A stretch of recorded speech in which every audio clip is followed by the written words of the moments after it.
Hey everyone, this is Carrie out at Quarter Mile Farm.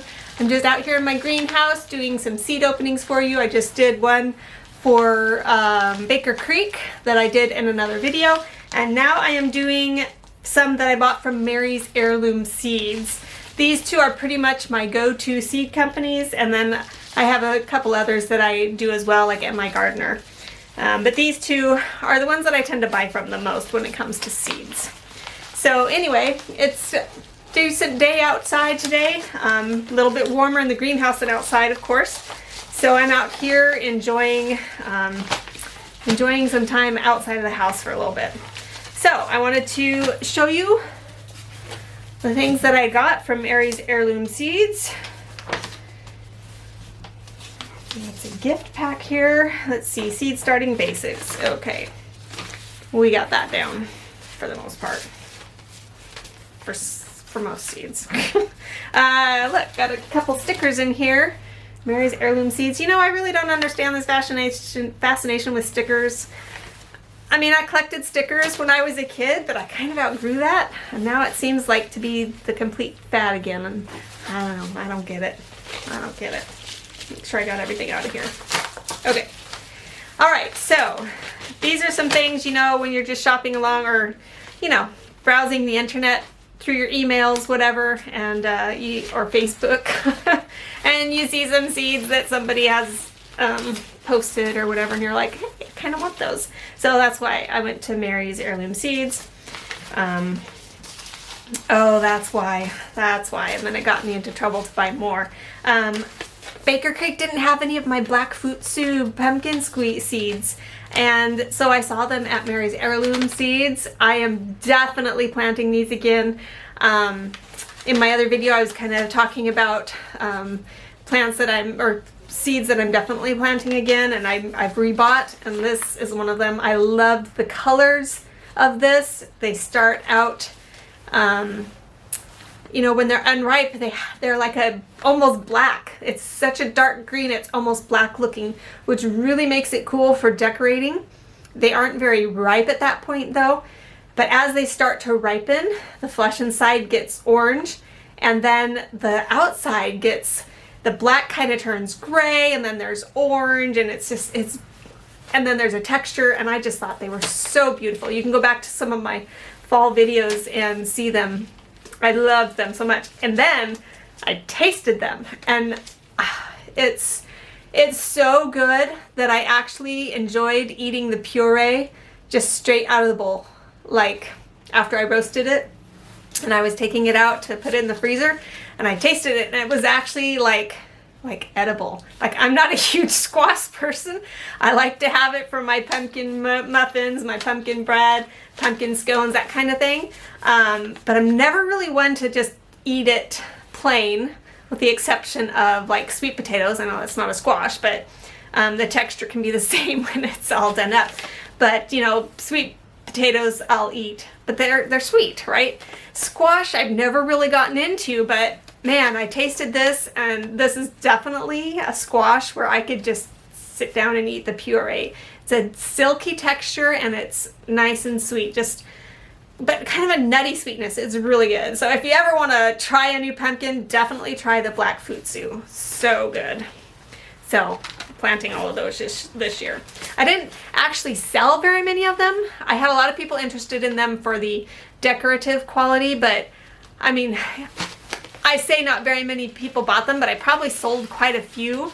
It's just the plants were very productive, and I ended up with a lot, like a lot. So unfortunately, a lot of them froze in the garage because the garage is not insulated, and yeah, we had the freeze come just all of a sudden, and I didn't get them moved to a spot where they were going to keep better, so they all froze, and they're now either consumed by the chickens or in the chicken coop run. Okay. The Burgess Buttercup Bush Squash.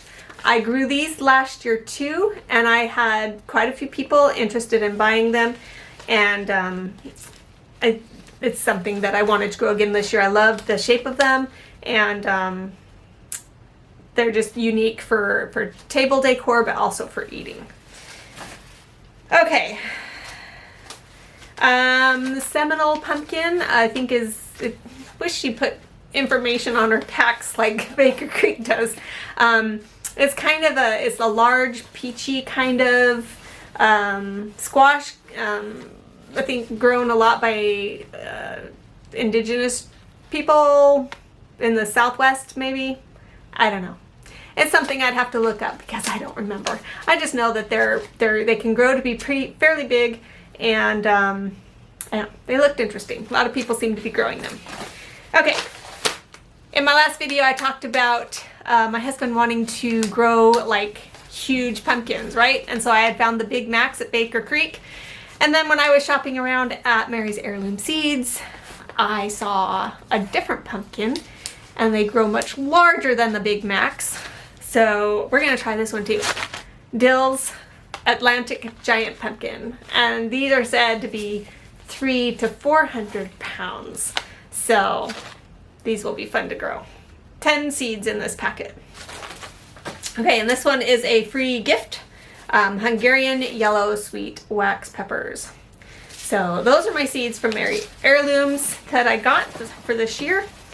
And then I hopped over to Dollar Tree. I was there looking for some of their yarn that they have for the Valentine's line. They had some lovely chenille yarn in red and white, and then like 3 or 4 shades of pink. So I had gotten some. I was working on a project and I needed some more of the Cupid color, I think it was. So I went to Dollar Tree, and they didn't have any more of that color. So I went over to the other Dollar Tree nearby.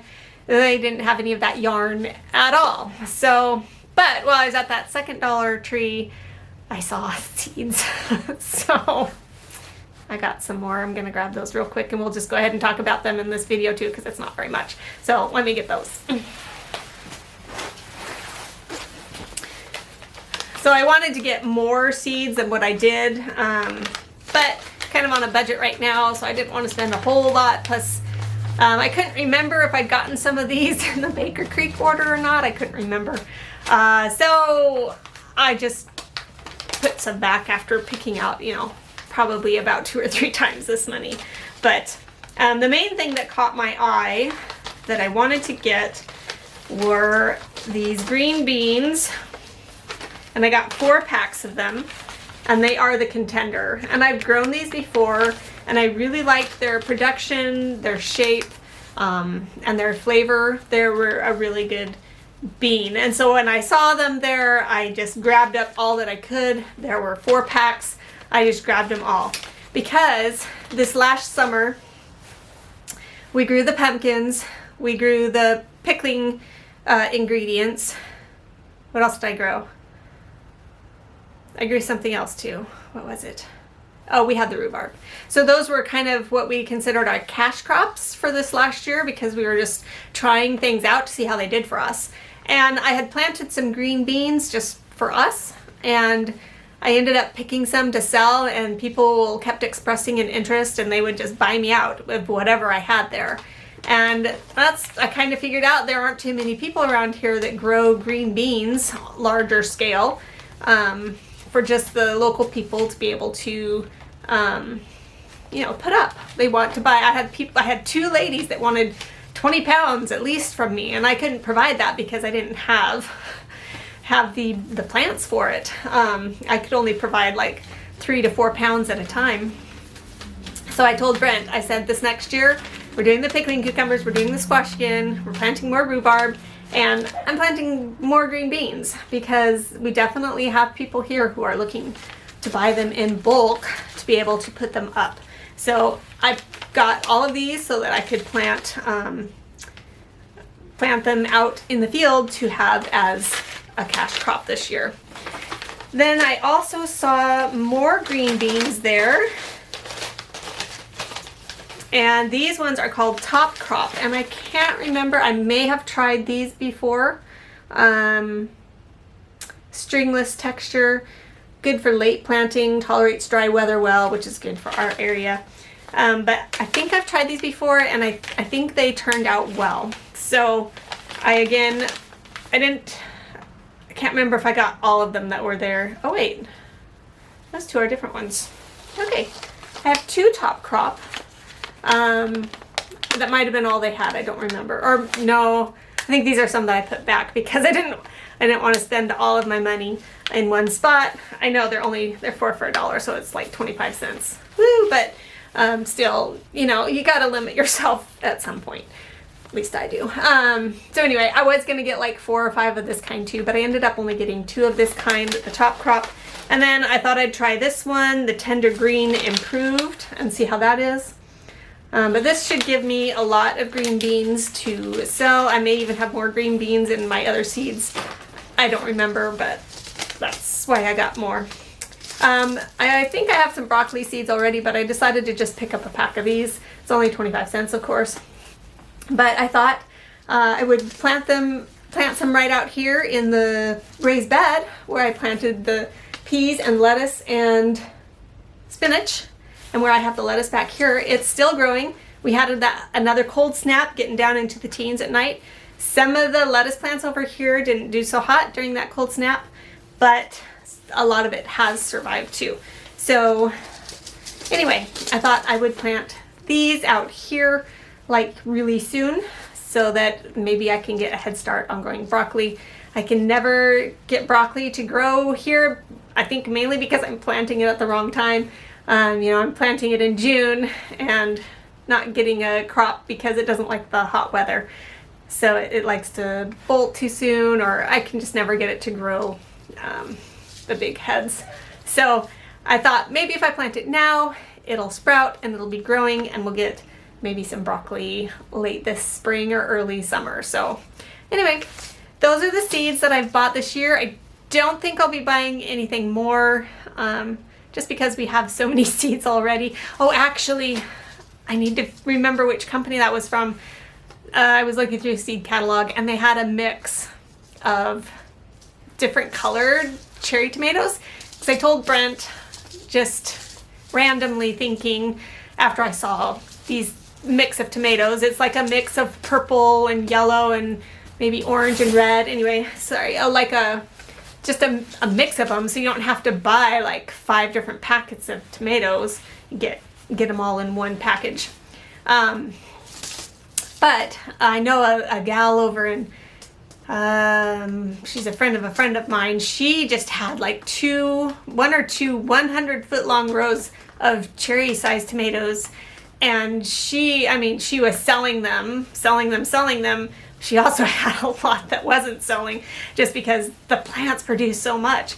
But I thought that would be a good addition to another, cash crops to try this year to see how we do just with just cherry tomatoes. Growing the larger tomatoes for sale, I'm not really keen on. We have a farm just up the way where they're just known for their heirloom tomatoes that they grow, and they grow a lot of varieties. And I don't really want to compete with that. I want to do our own thing and become known for, something else. But I figure, if we're growing just cherry tomatoes, then that's something that is a little bit different. And anyway, we'll give it a try. So those will be added to our cash crops once I get them. I do need to buy those seeds still. So might be buying some plants later on this spring. We'll see. I would like to get my food forest started. So I have some plants to plant. I have my goji plants. I have some more peach trees. I have my honeyberries that are all here in the greenhouse with me.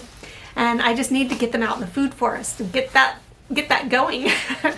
So, this has been my goal since we moved here to start a permaculture food forest, and I have trees planted and a few bushes here and there, but I got to get going. I got to get going on my plan to have this food forest going on. So anyway, I could ramble on for a while, so I better just say goodbye, and we will see you next time. Bye.